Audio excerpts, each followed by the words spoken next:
अस्सलाम वालेकुम। आज हम इस वीडियो में ग्रिग्नार्ड रिएजेंट का ईस्टर के साथ रिएक्शन डिस्कस करेंगे। इनफैक्ट ग्रिग्नार्ड रिएजेंट ईस्टर के साथ न्यूक्लियोफिलिक एडिशन रिएक्शन करता है, जो न्यूक्लियोफिलिक कार्बोनाइल एडिशन भी कहलाता है। ये रिएक्शन बिल्कुल उसी पैटर्न के ऊपर होगा जिस पैटर्न पे ग्रिग्नार्ड रिएजेंट कार्बोनाइल कंपाउंड्स और कार्बन डाइऑक्साइड के साथ न्यूक्लियोफिलिक एडिशन करता है। हमारी बुक के मुताबिक ग्रिग्नार्ड रिएजेंट जब ईस्टर के साथ ये न्यूक्लियोफिलिक एडिशन रिएक्शन करता है तो फाइनल प्रोडक्ट कीटोन बनता है। इनफैक्ट कीटोन इंटरमीडिएट के तौर पे बनता है, क्योंकि इसी कंडीशन में कीटोन फर्दर ग्रिग्नार्ड रिएजेंट के साथ रिएक्शन करके अल्टीमेटली टर्शरी अल्कोहल में कन्वर्ट हो जाता है। लेकिन हमारी बुक ने कीटोन के ऊपर ही रिएक्शन को एंड किया है। तो आइए आपको बताते हैं कि रिएक्शन किस तरह प्रोसीड होगा। जैसे कि आप जानते हैं कि ग्रिग्नार्ड रिएजेंट जो है वो इंतहाई पोलर कंपाउंड होता है और उसका जो आर ग्रुप है यानी अल्काइल ग्रुप है वो न्यूक्लियोफिलिक होता है, उसके ऊपर नेगेटिव चार्ज होता है और ये कार्बेनियन के तौर पर एक्ट करता है। अब हम ईस्टर का स्ट्रक्चर देखते हैं।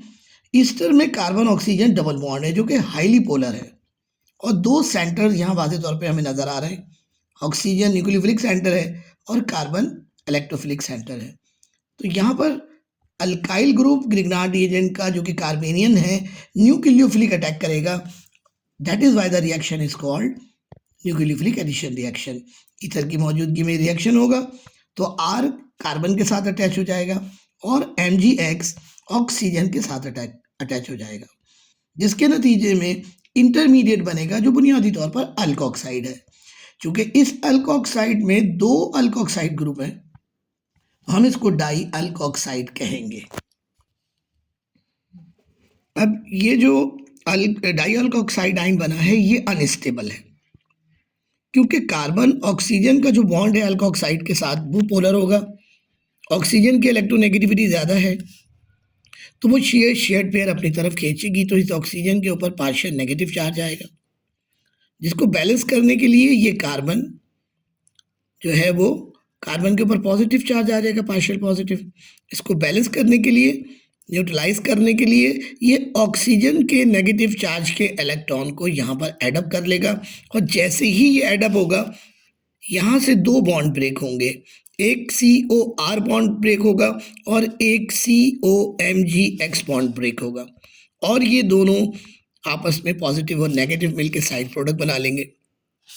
चूँकि कार्बन की दो वैलेंसीज जो हैं, एक वैलेंसी नीचे यहाँ पे खाली हुई है और एक ऑक्सीजन के साथ उसकी वैलेंसी खाली हुई है, तो वो मिलके डबल बॉन्ड बना लेगी। ये दो इलेक्ट्रॉन जो हैं वो ऑक्सीजन के नेगेटिवली चार्ज ऑक्सीजन से यहाँ पर शिफ्ट हो गए।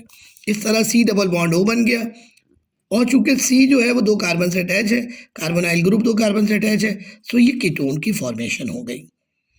लेकिन स्टूडेंट रिएक्शन यहाँ पे रुकता नहीं है। इसी कंडीशन में कीटोन फर्दर ग्रिग्नार्ड रिएजेंट से रिएक्शन करती है, जैसे कि आपको प्रीवियस वीडियो में मैंने बताया था। तो ये वो रिएक्शन है जिसके अंदर कीटोन फर्दर ग्रिग्नार्ड रिएजेंट से रिएक्शन करके इंटरमीडिएट बनाती है और वो इंटरमीडिएट फिर टर्शियरी अल्कोहल में कन्वर्ट हो जाता है। तो फाइनल प्रोडक्ट जो है ग्रिग्नार्ड रिएजेंट का ईस्टर के साथ कीटोन नहीं है बल्कि टर्शियरी अल्कोहल है। लेकिन हमारी बुक ने कीटोन के ऊपर रिएक्शन को एंड अप करा है।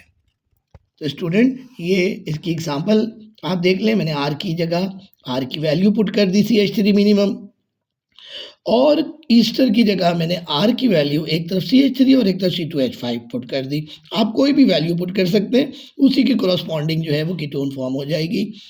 तो स्टूडेंट इस कंपाउंड का नाम इथाइल एसीटेट है और फिर आप देखिए intermediate halo magnesium di alkoxide बनेगा और वो फिर फर्दर रीअरेंज हो जाएगा। तो बुनियादी तौर पर ये जो डाई अल्कोक्साइड कीटोन में कन्वर्ट हो रहा है ये रीअरेंजमेंट है, क्योंकि आपको पता है ऑर्गेनिक केमिस्ट्री में बहुत ही कॉमन रिएक्शंस के अंदर शामिल है। तो इस तरह पहले एडिशन होगा फिर रीअरेंजमेंट होगा। ऐसा जो रिएक्शन है वो कार्बोनाइल कंपाउंड के साथ नहीं हो रहा, CO2 के साथ नहीं हो रहा, सिर्फ ईस्टर के साथ हो रहा है, क्योंकि यहाँ जो इंटरमीडिएट बन रहा है वो अनस्टेबल है। तो स्टूडेंट मुझे उम्मीद है कि आपको ये रिएक्शन समझ में आ गया होगा। कोई भी प्रॉब्लम हो तो आप मुझसे कांटेक्ट कर सकते हैं व्हाट्सएप नंबर के ऊपर। Thank you so much.